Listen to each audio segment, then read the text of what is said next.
Um, a very good morning to all of you, and congratulations, SKOCH, for putting this together. I really want to pay tribute to Honorable Justice Venkatachaliah for his extraordinary contributions and this outstanding group of people who have assembled here to be part of this conversation surrounding the book. I'm grateful to each one of them.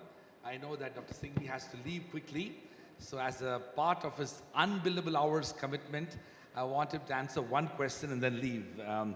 Dr. Singhvi, you've been a distinguished lawyer and I'm sure appeared before Justice Venkatachaliah, and I've seen several judges in the course of your journey. What do you think are the most important qualities of a judge whose contribution and legacy will transcend his or her time in the bench and indeed make an everlasting legacy that generations of lawyers and judges will not only be inspired but actually aspire to imbibe those qualities? Over to you, Dr. Singhvi. Friends, I realized that the contract with Samir was that we'd have a group photo of the release and then I would not interrupt the free flow of the panel. But Raj, whom I call, among other names, an extortionist, is also a very persuasive person. Now, it's an important question, and it is pretty much what I said earlier from the podium. Ask yourself, what are the one or two words which strike you when you think of M.N. Venkatachaliah? I have had the privilege of appearing before him, practicing before him. To me, and I think to a lot of others, the first word which will come is gravitas. A second word which will come is dignity. A third word would be the word I mentioned, grace. Others are, of course, very important. Sometimes they are a given or a taken. Highest form of integrity. Never the possibility of an allegation of bias. These are obvious qualities for a model judge. And I can think of few better models than Justice Venkatachaliah fulfilling them. You ultimately leave your mark in the judiciary by these qualities. And let me tell you that from the 50s, we've had many names which have exemplified these qualities. No doubt there has been a decline. There has been a decline in every facet of life, so there's no point blaming judges. There is a decline in our legal profession. There are decline in so many other sectors. But these remain eternal, permanent qualities, along with the quality of your writing, the commitment to the system. I remember, as a much younger lawyer in the 90s, how a combination of Justice Ahmadi and Justice Venkatachaliah worked for arrears reduction.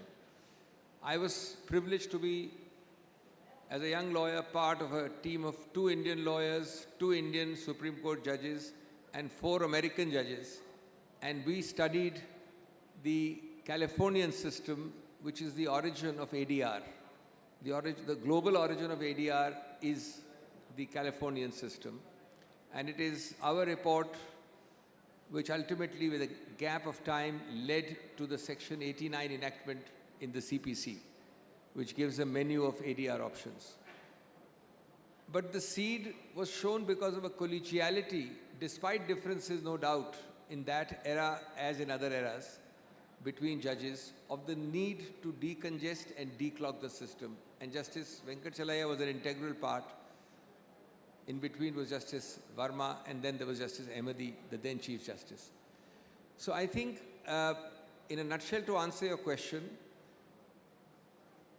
just seeing Justice Venkatachaliah at work as a judge, and let me add, equally important, as a non-judge. Grace in retirement is not easy. Justice grace in office is not easy. And I think few, but certainly Justice Venkatachaliah, have shone in both the roles. Of course, I have many happy memories. He would, when you would talk to him, he would speak slowly, because he'd be formulating the most lyrical prose in the process of conversation with you. You see his speech, it is always very refined, formulating, and he would be then, in his mind, coming up with new concepts. And he did that as a judge, he did that as a person. He had an open house after retirement. I have not had sufficiently large number of meetings. I would have liked to meet him more, but whenever I have seen him, heard of him, talked to him, I have found the same grace. And I think I hold that above all in esteem. Thank you very much. I'll hang on for a few minutes more and then go. Thank you so much, Dr. Singhvi, for those wonderful comments, gracefulness, humility, and of course, the true pursuit of excellence as well. Let me move to Honorable Justice Indira Banerjee, former Judge, Supreme Court of India. Ma'am, as a judge, I'm sure you have perspectives about the way judges essentially not only serve as members of the judiciary, but also contribute to the advancement of law and justice. From the standpoint of a colleague, as somebody who has been on the bench, how do you see the role of a judge when it comes to so much of social expectations generated out of their work itself? There is no institution in the country which has generated so much expectations from its contributions. And from the standpoint of your own presence in the judiciary, how do you see that, and how you look at Justice Venkatachaliah's contributions in that context? In 1987, when Justice Venkatachaliah was appointed Judge of the Supreme Court, I was a toddler in the profession, trying to find my feet at the Calcutta High Court. I did not have the opportunity to appear in his court. But in those days, we were advised to read the loose volumes of the Supreme Court cases and the All India Reporter. A judge is known through his judgments. And I had the opportunity to read his judgments. There were many judgments, erudite judgments, and some of them were in the news all the time. Union Carbide, A.R. Antule, Sheila Barse, Joginder Singh, so on and so forth. From 89-90 onwards, I started getting stray briefs in the Supreme Court to appear in matters which had their roots in Calcutta. And when I used to come, I used to sometimes walk into other courts.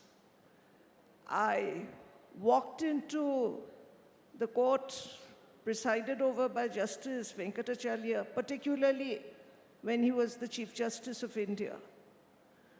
And I was really impressed by the manner in which he conducted court. I noticed that he was extremely courteous to the members of the bar. He did not enter into an argument with the lawyers, as we often do. He asked questions which were relevant. To say the least, he conducted his court with dignity. And grace, as Mr. Singhvi has said. And even standing in the court for a few minutes, you could see the erudition which was apparent from the questions which he put and the propositions of law and the precedents to which he referred. I wish I could have watched the proceedings longer, but being a first-generation lawyer and the daughter of a government servant who had long retired, belonging to the pre-pay commission era. I could not take the risk of missing a flight back or having to stay one extra day in the luxurious accommodation which was usually provided by the clients who briefed me here. I think he was an ideal judge, and all the qualities which have been mentioned are the qualities which any judge should, in my view, have. There is only one thing. So far as integrity is concerned, I don't think we need emphasize on integrity as a quality, because that is the very basic thing of a judge. And if there's a lack of integrity, then that judge has no business to be a judge. Thank you very much, ma'am, for that wonderful set of candid reflections. Let me quickly move to Justice Waziri. Justice Waziri is a distinguished former judge of Delhi High Court. Two of the contributions of Justice Venkatachaliah, especially when he was in the judiciary, something that is not adequately spoken about.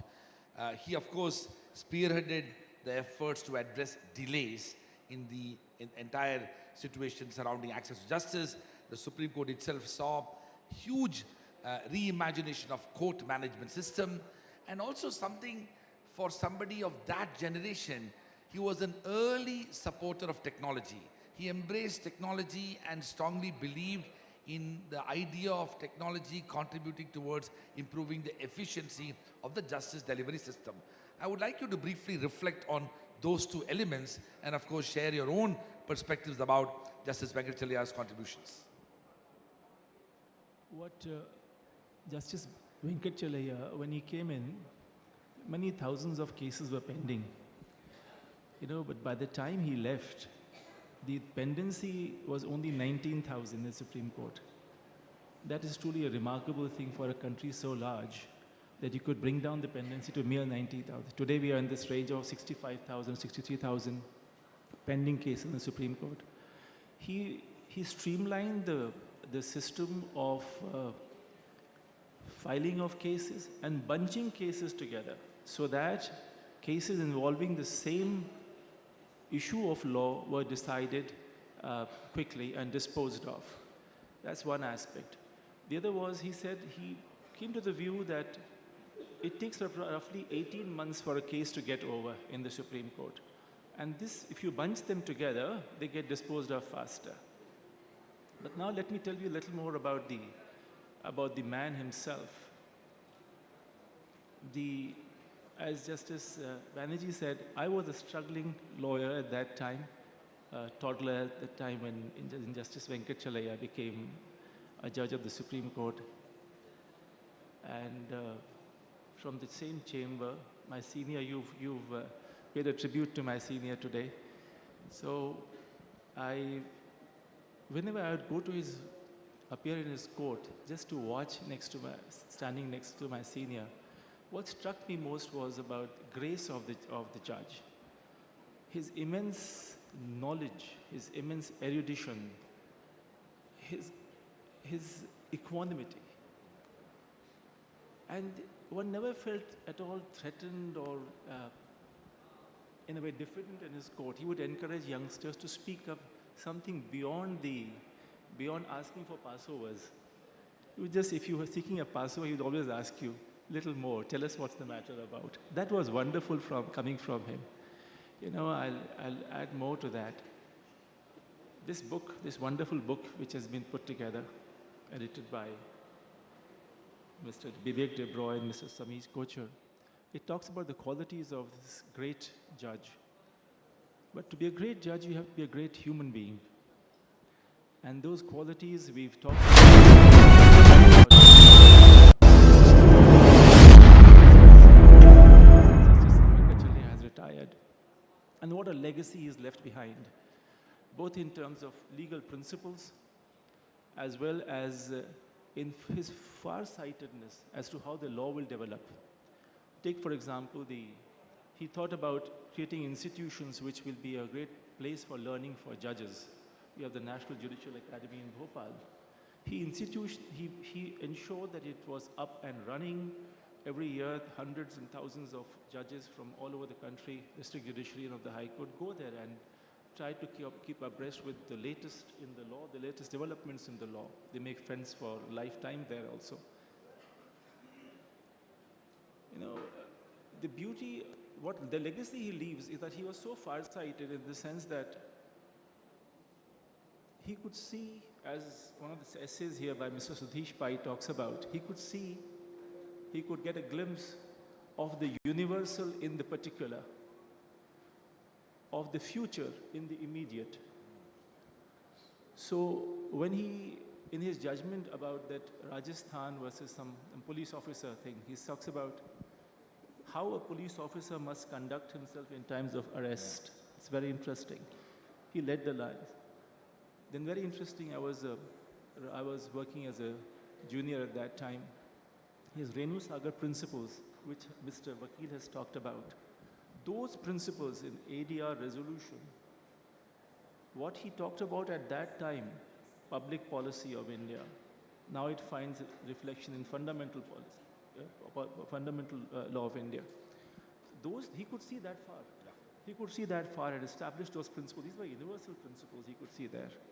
But one thing many people will not be knowing, and no history books will record these things. He had an amazing influence on people's lives. I'll give you one small example which will never be written unless instances like this are talked about. If I remember correctly, it was February of 1994. I wanted to do a course, read a course in Masters in International Law with particular emphasis on the emerging field of European Union law. I was looking for some guidance. So at the lunchtime, I walked up to the corridors of the Chief Justice's chamber and I gave a small parchi. I wrote my name on that. I was unknown to him. And within seconds, I was ushered into the Justice Venkatachalaiah's chamber. His lunch was laid at the table. He immediately got up, walked up to me. He says, "What can I do for you?" And I told him, "Sir, I wish to pursue this course. I want to read more about the law." He heard me out. There was a twinkle in his eye, and he just warmly hugged me. He just embraced me. And he said, "Son, what you are going to do is what I would have wanted my son to do." Then he sat me down, explained to me the new emerging world of European Union law, with at that time was maybe 15 countries, and how these countries have given up, have made their Supreme Courts virtually subordinate to the Court of First Instance and the European Court of Justice. And he encouraged me to go ahead and do the course. I did so. And I'm so much the better for that. And I thank Justice Venkatachaliah for that. See, it is instances like these where a person who would encourage anybody to walk up to him and speak to him and take his guidance. I'm indebted, and I'm sure he's influenced so many people in his life. Thank you. Thank you so much, Justice Waziri, for those absolutely poignant reflections. For all the audience here, I must tell you that all the questions that I'm asking are out of syllabus. We did not meet before and plan to decide what questions. Thank you, Dr. Singhvi. All right, over to you, Mr. Behram Vakil, the co-founder of AZB and Partners.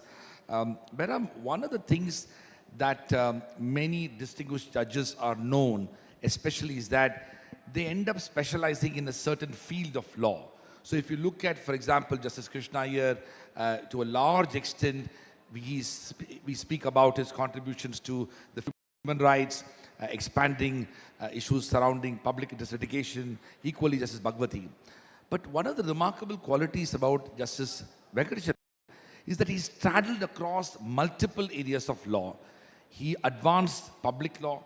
He had extraordinary contributions in private law, in commercial law, in taxation. So in many ways, he epitomized the kind of jurist who was comfortable at all areas of law and was operating at the highest level in advancing the impact of law.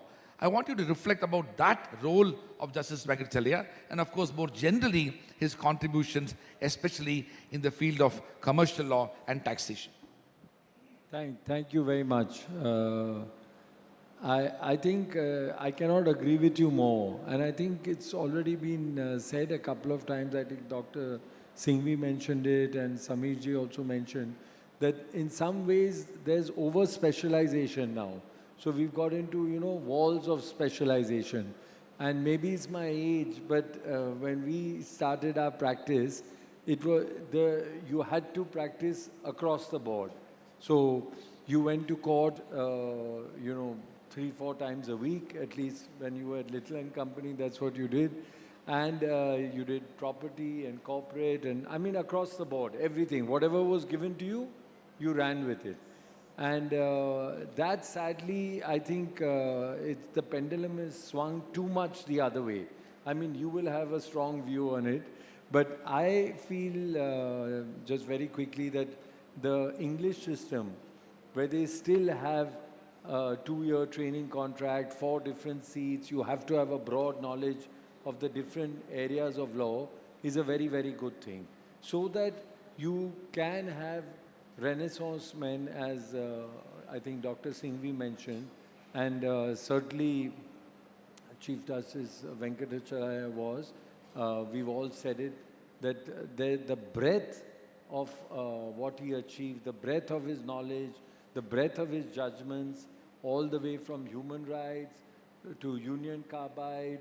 Of course, I had the privilege to study deeply for my article on arbitration, which it's unbelievable we are still struggling. So, Renu Sagar was so far-sighted. Renu Sagar led to 96 Act, led to the 2015 amendment, and then we still, with all due respect, have, at least to my knowledge, Alimenta Nafed is the recent judgment, which again takes us back a little bit. It takes us backwards, and so we are, I know that there is a law ministry has set up a commission to make amendments to clarify these issues. So something that he could have the foresight all those years ago, in 94, we are still struggling with today. And even when Carbide, again, we were all privileged, we lived through that time. We know the torturous process that it went through. It's just amazing. It's amazing. And I think we should, and you are at the crux of that, we should focus on that and not have young lawyers, especially initially, let it be as broad as possible. How are you going to be a good lawyer if you've never stepped into court? I don't get it. Absolutely, Behram. In fact, as a legal educator, I'm so conscious because I get worried when young first-year law students say that, I want to specialize in cyber law. This is deeply worrying when something like that happens. So we do encourage that, and I take your point. Let me move to Mr. Pradeep Rai. Mr. Pradeep Rai is a senior advocate in the Supreme Court of India. Mr. Rai, one of the extraordinary qualities of Justice Venkatachaliah, it is said, is about encouraging young lawyers.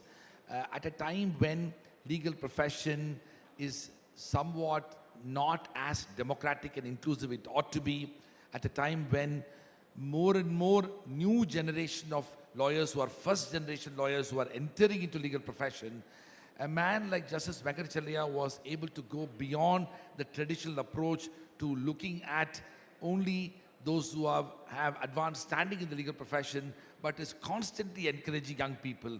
Please reflect a bit on that, and of course, in general, his contributions as well. Sir, actually, Honorable Justice Venkatachaliah, he started his career as a police officer.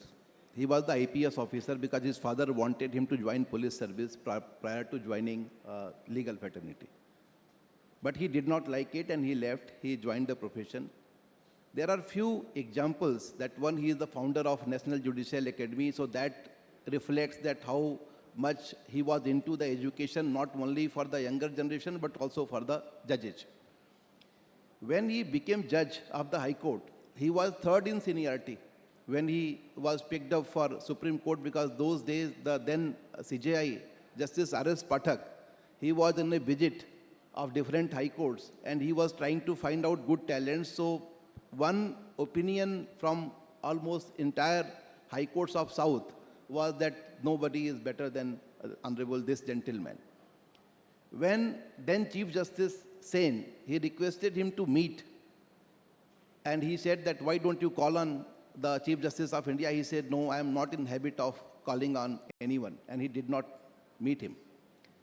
Thereafter, when he was even being picked up for the Supreme Court, again there, the then Law Minister Shiv Shankar requested him that, sir, you should just call on Honorable Prime Minister Rajiv Gandhi. He said no. He said, should I communicate this to Honorable Prime Minister? He said, yes, of course. But he was picked up and he received a call from our former Attorney General, then Attorney General, Mr. Parasran, and he joined the Supreme Court. The one fact which is very important and which is a lesson for almost entire fraternity, that he did not enter into anything after serving as Chief Justice of India. He said that once I have been Chief Justice of India, I have no business to accept any other assignment. For judges it's all right, but for CJI it is not appropriate.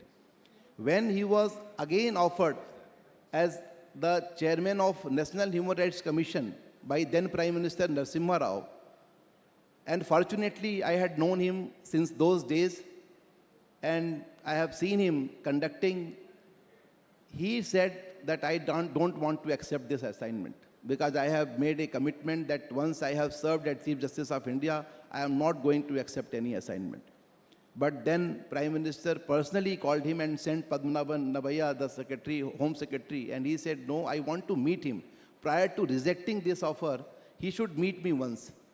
So he met him and he said, sir, if you join this, if you accept this assignment, at least you can serve. Even if you can save 2 lives, it's like a great thing. Sir, he is fond of reading. And he says that every day you talk about any subject, he has some special knowledge. Even in artificial intelligence, I remember 6 years back, there was a conference in Bangalore. We were participating. When it was raised that, sir, do you think that this courts will function like this only? He said, no. I can see that the courts are functioning virtually. And there were 2-3 other former Chief Justice of India. They said, sir, we are not going to buy this. He said, you see, one judge will be sitting at one place, another judge will be at other place, lawyers will be at different places. Litigants may also observe from there. This is going to come. And sir, unfortunately, this COVID came and those predictions, what he made publicly was found to be correct. I will say at last one thing, that he was fond of education. एक फिराक की line है, वो मैं वेंकट चलैया जी पे कहता हूँ कि आने वाली पीढ़ियाँ जो हम सभी लॉयर्स की हैं, हम लोग को नाज होगा कि हमने वेंकट चलैया जी को देखा था. तो मैं इसके लिए बहुत-बहुत आपको धन्यवाद करता हूँ कि बहुत अच्छी किताब आई आप. Thank you very much, Mr. Rai, for recounting on some of those very, very unique anecdotes as well.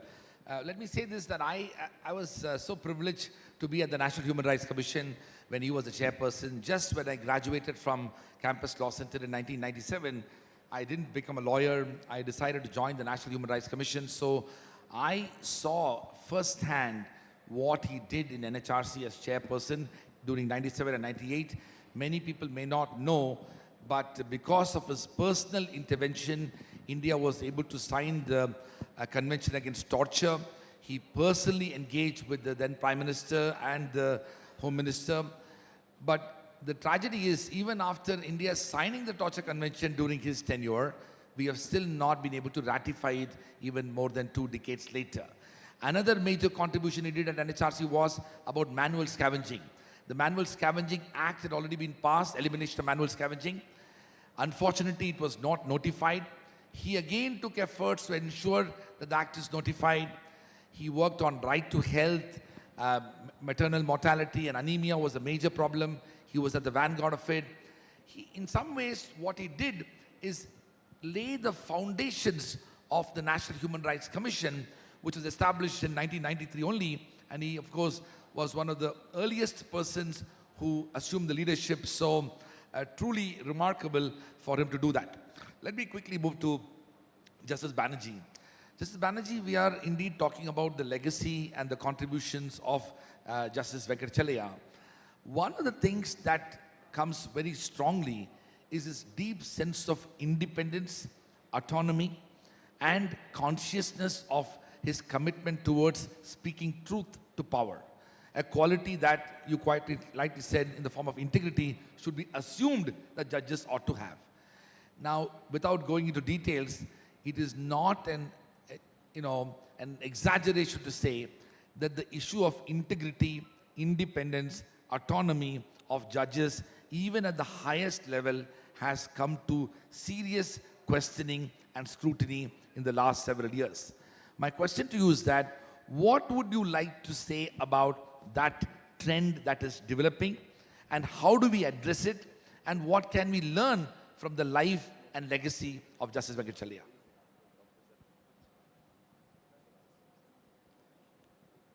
It's okay. Justice Venkatachaliah is a role model for any judge. I've just said that.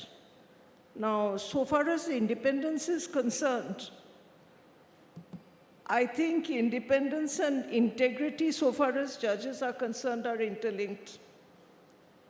If a judge is not independent, then he is not going by the oath of office which he takes.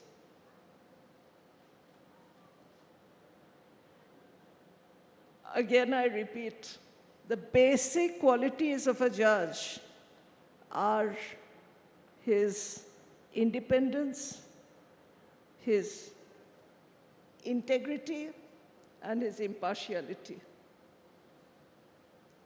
Justice Venkatachaliah had them all. That was also the advice which he gave to judges. In 2014, he had come to Calcutta. By that time, I was a judge. He had come on the occasion of the formal release of a book on Justice Ashutosh Mukherjee, written by Mr. Sudhish Pai. On that occasion, I had the privilege to meet him and actually share the dais with him as one of the speakers on the occasion. He always advised judges to be impartial, independent. Now, if you say that there is a perception that there is lack of independence today, I can only say that it is unfortunate. But I think judges are by and large independent, at least persons I've worked with. We even have one of the former Chief Justices sitting right across, and we have seen him as a very, very independent judge. There have been other Chief Justices also and judges who are independent, if there is lack of independence anywhere. But there is also one thing. You can't always go by press reports, social media reports, because what does independent mean? Independent doesn't mean that you become the leader of the opposition. And independence doesn't mean that you go by what the government does all the time. Independence means that you decide a case on its merits. If the government is in the right, then you hold in favor of the government. If the government is not in the right, then you hold against the government. Absolutely, ma'am. I entirely agree with you, and I think the hallmark of a great judge is to be able to have function autonomously and independently, but without fear or favor Yes. for anybody, be it the government or the opposition. But then there is also another thing. Justice should not only be done, but it should manifestly be seen to have been done. So if a judge is too close with any political dispensation or persons belonging to any particular dispensation, then if the judgment goes in favor of that political dispensation, then, the principle of justice should not only be done, but manifestly be seen to have been done, gets breached. Absolutely, There are exceptions when you have to interact in the course of your official duties. Because, when you're the Chief Justice of a High Court, let us say, when I was in Madras, for funds, you had to approach the government. So once in a while, there had to be meetings. But these were very open meetings. These were official meetings. Other senior judges used to be there. Officials from the government also used to be there. But if a judge is meeting a politician on a one-to-one basis, then it sends the wrong signal to the people.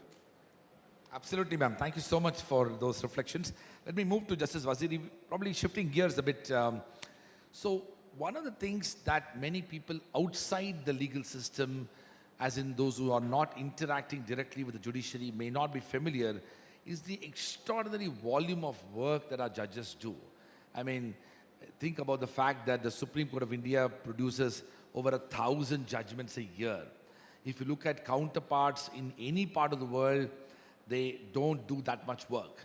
And the same thing holds good for high courts and other courts. So my question to you is that, and Justice Venkatachaliah, of course, was very conscious of the delays and the impact of it in the administration of justice system as well. So my question to you is that, how do we bring that into a more sharper focus within the administrative of justice system now, and to what extent today's advancements in science and technology can help us address some of those issues? Considering our population, we are possibly the most non-litigious nation. Yes. But there will be, people will assert their rights. They'll ask for their freedoms to be upheld. As more and more the courts become accessible and they realize what the Constitution means for them.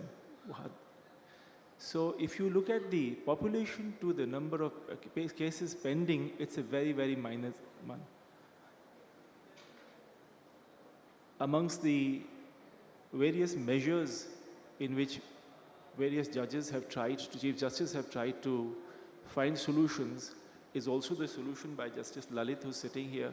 In his tenure, he tried to bunch cases together and finish off hundreds and hundreds and thousands of cases, which he did very, very successfully. Technology is, of course, there. Earlier, just moving of files would take so much time to bring the cases to the court. Now, with the e-filing and e-courts, things are much faster. So the time taken in actually getting the case to be heard is shortened.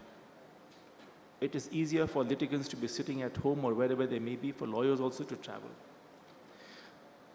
But you look at the number of cases which are pending today, roughly 4.5 crores, if I'm not mistaken, somewhere there. But of them, a large number are check bouncing cases, your motor accidents. So these take virtually half the numbers. And in the other half, if you look at it largely, 65 to 70%, the government is the litigant. Now look at it, where is the meat of the case? Where is the meat of the matter? If you remove all these unnecessary ones, you really don't have much of a pendency, and the judiciary can very well take care of it. But if we are bogged down with simple things like ye kya motor accident ka chalans aa rahe hain, and the check bouncing cases, that suddenly the public thinks, oh, there's so many cases that will never get solved in a lifetime. It's true. There are cases pending for many years. But in the high courts, the chief justices and all the judges are trying to see that cases do not remain pending for more than 5 years. That's an effort being made. 10 years, 5 years, etc. So that they don't lose their relevance. And I think technology is helping in a big way out there. No, we were talking about Justice Venkatachaliah. I remembered something just now. The gentleman, you know, you looked at him and he inspired you. You looked at him, लगता था यहाँ इंसाफ मिलेगा मुझे, यहाँ इंसाफ मिलेगा. कोई शक व शुबहा नहीं था. और यंगस्टर्स के लिए खास तौर पे he personified equanimity and fairness both in personal and in public life. He believed that we must be circumspect in our personal affairs and in our public affairs and in interpersonal dealings or interactions. एक वाक़या याद आता है कि he said, you know, when he was practicing as a lawyer about 50 years ago, a litigant, his client gave him what he thought was the appropriate fee.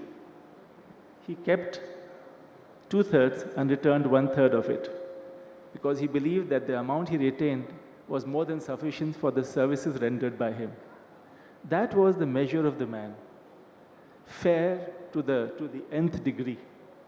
And a person like that, when he occupies the position of the judge, it really reassures the litigant. As Justice Banerjee was saying, fairness is intrinsic. It has to be a part of the soul of that individual occupying the chair. They take the oath. But more than that, the person has to inspire that confidence in the litigant there. It should be seen from a distance. If the judges together, they make the court. जिस रोज लोगों का विश्वास हटने लगेगा, तो फिर मायने नहीं रहेगा उसका. Thank you. Thank you very much, Justice Waziri, for those, I think what you said is so critical, especially for today's generation of lawyers and judges, about the exemplification of gracefulness both inside and outside, public and private. Baram, one of the things that I want to ask you is about the way the legal aspects are dramatically changing and how judges are asked to adjudicate on complex matters. Now, unfortunately, the legal training and to some extent legal education is not necessarily preparing them adequately for the dramatic changes that are happening in the world of law. Law and economics are having a greater impact on several aspects of litigation. So my question to you is that when you are looking from the standpoint of a lawyer and when you look at judges, how do you think we need to reimagine continuing legal education for judges? What ought to be the way the judicial academies need to prepare the judges so that they are better suited to address some of the new and emerging areas of law, because law has dramatically changed, and what lessons we can learn, because clearly Justice Venkatachaliah was ahead of his time, as you mentioned, when it comes to his role in advancing the arbitration aspects of ADR. Yeah, no, that's a very critical problem. So in some ways, it's the opposite. I said, when you're a junior, soak in and be as broad as possible. And then, of course, at a judge's level, there's no question that you need the broad knowledge and you have the aptitude, you have the intellect, that's why you are there.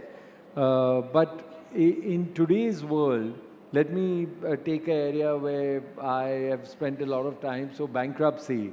I think for something like that, to have a bench which has had the benefit of some discussion. I think what we did there, we had colloquiums between the NCLT and NCLAT members and the practicing lawyers and people who were involved in drafting the law, just so that you could have a dialogue and explain to the judiciary what we are trying to achieve. And I think that was very, very helpful.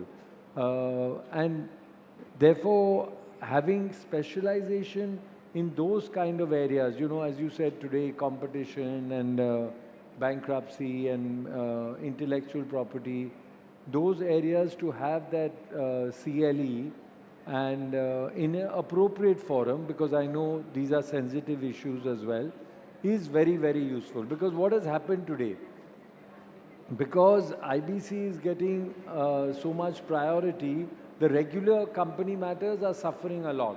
So we do need some kind of specialized benches as they have across the world. Thank you very much, Bairam. Let me move to, sorry, please. Your question was, what should the judicial academies do? Yes. The judicial academies should initiate discussions, which the National Judicial Academy does. They regularly have programs for judges of different levels, for the civil judges, for the district judges, and also for the High Court judges. Now, there is one thing which all judicial academies need to do, they have been doing. Maybe they should take it a little further. You know, we talk about independence, we talk about integrity. But what exactly should be the norms? This is something which should be formulated jointly on a concerted basis, taking opinion of all stakeholders. Of course, the Bangalore principles are there. The Bangalore principles are there. Then you do have the full court decisions of the Supreme Court taken way back in the 90s. But I think with passage of time, a little bit of streamlining is necessary. Because the newly appointed judge, particularly a judge appointed directly from the bar, may be a bit confused. He may know that, yes, independence, impartiality, without fear, without bias. But how should he be behaving? To what extent should he be intermingling with the lawyers who appear in his court? To what extent should he be interacting with his former friends and colleagues who might be appearing before him every day? You know, these are areas which require discussion. Well, thank you so much, ma'am, for those comments. I think all of them are important questions, especially in the context of a lot of young people entering into judiciary, and they may or may not be familiar with those principles that have evolved over the years.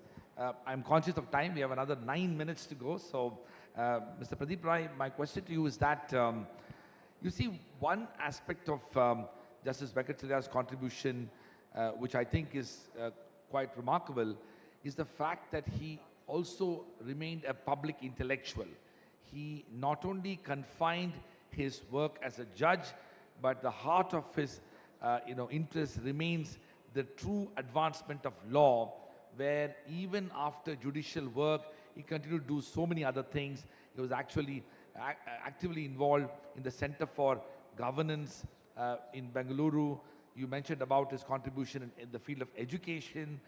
Much later after NHRC, he took up the leadership of the National Commission to review the working of the Constitution. And quite remarkably, I remember very well that when there was some fears and concerns expressed by many members of civil society about the purposes of this commission, the fact that it was Justice Venkatachaliah who was chairing that sent a lot of, let's say, positive signals and assured people that the intent of that commission and the work of the commission itself is nothing but purely beneficial for advancing the law itself. And those reports are absolutely fantastic. So my question to you is that, essentially, how does a judge sort of evolve himself or herself into a public intellectual much after leaving the world of law and justice? You see, Honorable Justice. Yeah, you can keep it closer to you. Yes, Honorable Justice Venkatachaliah, when he was Chief Justice of India, then and there also he worked on few things: administrative competence, collegium system, on which I remember one incident when late B.L. Hansaria, whose son Mr. Vijay Hansaria is also senior advocate in Supreme Court. He was Chief Justice of Odisha, and he was very close to Honorable Justice Venkatachaliah. So once he visited Supreme Court and he said that you did not do anything for me despite all the competence that I deserved to be appointed as Supreme Court judge, you did not do anything. He said, if you deserve, you would have got. So if you don't deserve, you will not get it. Then he left, he went to Justice Ahmadi's room, who was then the number 2. And Ahmadi congratulated him that, Mr. Ansaria, you have already been cleared for Supreme Court. He said, no, but Justice Venkatachaliah did not inform me. He said, no, but we had cleared day before yesterday your name. So that kind of person he was. Other than this, what you were referring, he was such a person that if there is anything academic, intellectual, religious, and not only to Hinduism, about any religion, about any kind of writing, about any kind of concept or jurisprudence, he was such a person, and still he is such a person that he will like to interact, deal with it, and he keeps updating every day. If you talk to him, you will feel like that he is a scientist. Sometimes you feel like that he is an academician. Sometimes you feel that he is a man who is completely socially connected with each and every one. And sometimes you feel that he is a man who is expert of human behavior. I remember few incidents when he was in National Human Rights Commission. We traveled a few places together. Even when he goes to a prison, he will try to see that how many plates are there, how many spoons are there, whether each and every inmate is getting one plate and one spoon, and by surprise to everyone that it was only 1/4 of the strength in the prison. So it was the great contribution of his that he did the prison reforms, he did educational reforms. He tried to, suppose a student writes a letter, like I, as a young journalist those days, when he was in Supreme Court, just by writing a letter, you could meet him. And he was such a person that he will try to educate you. If you are not agree with him, he will not mind. I am fortunate that recently there was a training program of mediation. I requested, sir, that, sir, tell me what we can do for the knowledge of lawyers and improvement of their academic skills and updating themselves. He suggested me that there are judicial academies which are working only 50 to 60 days in a year, despite all the infrastructure. Why don't you ask and request the Chief Justice to give you those facilities and utilize that for the benefit of lawyers? I am thankful to Justice Ramanna and Honorable Justice Uday Lalit, who is present here. Justice Lalit sir, especially for you. So we requested Honorable Justice Ramanna and Honorable Justice Lalit that we need to be trained in the mediation, and especially we wanted Judicial Academy. I am thankful to Honorable Justice Lalit that he extended all the help, and our training program, which was the record 250. Earlier only 50 mediators were there in Supreme Court, but those 250 mediators came in National Judicial Academy and Delhi Judicial Academy. I am thankful to suggestion of Honorable Justice Venkatachaliah, and I am thankful to the great efforts made by Honorable Justice Lalit for training those lawyers. Though we treat him from the bar only, he is I never treated him as an outsider. He has been a member of the bar. He is still our elder brother and our great support for all of us. Thank you so much, Mr. Rai. Of course, I will call him as Professor UU Lalit for his contributions to our community. We're going to have only 5 minutes now, so I want to throw it open for the audience. We'll take 2 questions, and then I'll get back to our distinguished panelists here and take their responses. 2 questions. Can you please stand up and ask your question, introduce yourself quickly? Even if there's no mic, you can come up and please ask the question. I'll pick it up.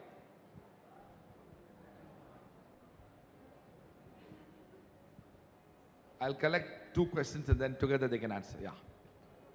All right, please. Yeah, okay. Hi, I'm Nitish Raj. I'm in fact an alumnus of OP Jindal Global University and even international law firm Nishit Desai Associates. I practice at Supreme Court. So it's not a question, I just thought of sharing one trivia which we all might have missed while we were discussing former Chief Justice Venkatachaliah. The trivia is just, since most of us in the audience are counsels and those who are in councils, they either aspire for a senior gown or a partnership. So he was one of, he relaxed the requirement for, as there was an age requirement for the senior gown for 2 eminent counsels who later served as Solicitor Generals, Mr. Gopal Subramaniam and Mr. Rohinton Nariman. In fact, that was his magnanimity that he saw something in their court craft and court etiquette and relaxed the requirement for them to become a designated senior counsel by the Supreme Court. So I just thought of sharing this trivia which Thank you. with all. Thank you very much.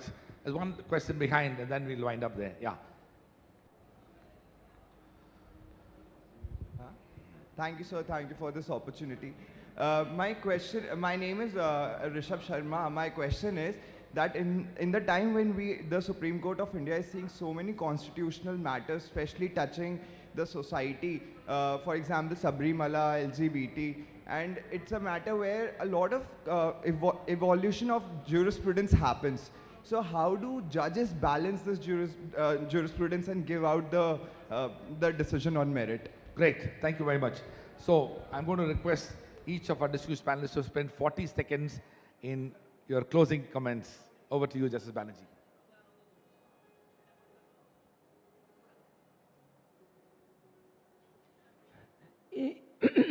In an adversarial system, the lawyers have a great contribution.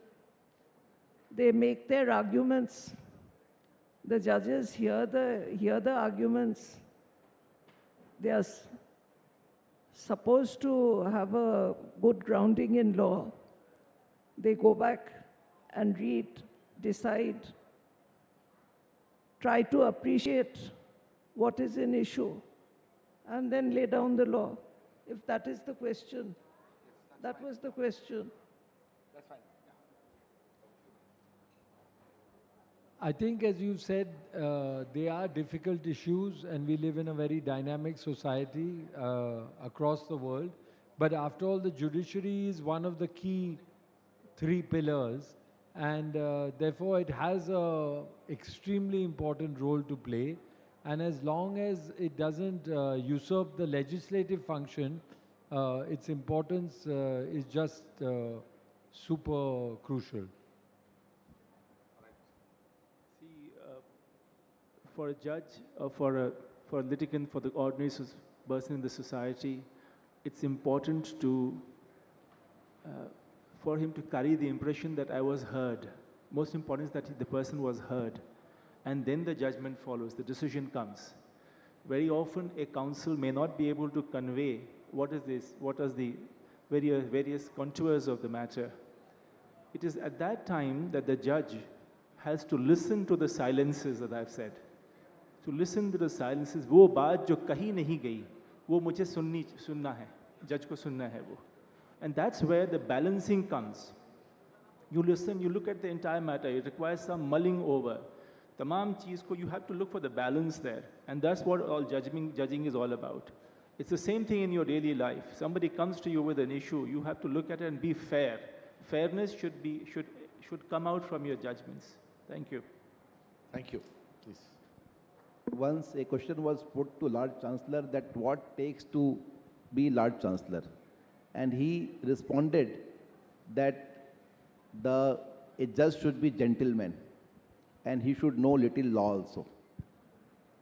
I feel that the quality of being a gentleman is necessary among the judges, and also it is similarly important among the lawyers. If we have all this, our system will certainly strengthen and the justice dispensation will be absolute. Thank you very much, Mr. Pradeep Roy, Justice Waziri, Justice Banerjee, Bairam, as well as Abhishek Singhvi for a fascinating panel. Congratulations to both Vivek Debroy and Samir Kocher for producing a beautiful edited book. It has 17 essays, 7 of them on the theme law, and then another 10 of them on life. It straddles across different aspects of law. I want to end by citing absolutely fantastic observation by Justice Holmes when he said that the life of law is not logic but experience. And I consider Justice Venkatachaliah as the Justice Holmes of India. When Justice Holmes retired, the entire court wrote a note signed together about his contributions. And I want to read that note, and I do believe that Justice Venkatachaliah epitomizes so much what was said by his colleagues, Justice Holmes' colleagues, when he retired. And I will quote it. Your profound learning and philosophic outlook have found expression in opinions which have become classic, enriching the literature of the law as well as the substance. While we are losing the privilege of daily companionship, the most precious memories of your unfailing kindness and generous nature will abide with us. And these memories will ever be one of the choicest traditions of the court, unquote. I strongly believe that the peers and others who work with him, and generations of judges whose lives he touched, generations of lawyers whose lives he touched, would have the same opinion about Justice Venkatachaliah. So it's a fantastic tribute to an extraordinary man, a living legend, and a far-sighted jurist. Thank you very much, SKOCH, for this opportunity for me to moderate an absolutely wonderful panel. Thank you. Yes, of course. I want to take this moment to congratulate the publisher, Oak Bridge, for producing the wonderful book that we have with us today. Thank you.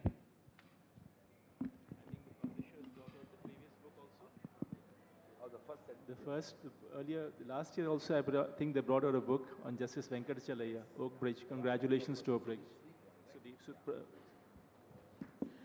Thank you so much, each and everyone who is present here on the days, and thank you so much for this wonderful discussion, indeed an enlightening one. And now I request all our distinguished people here to kindly gather in front.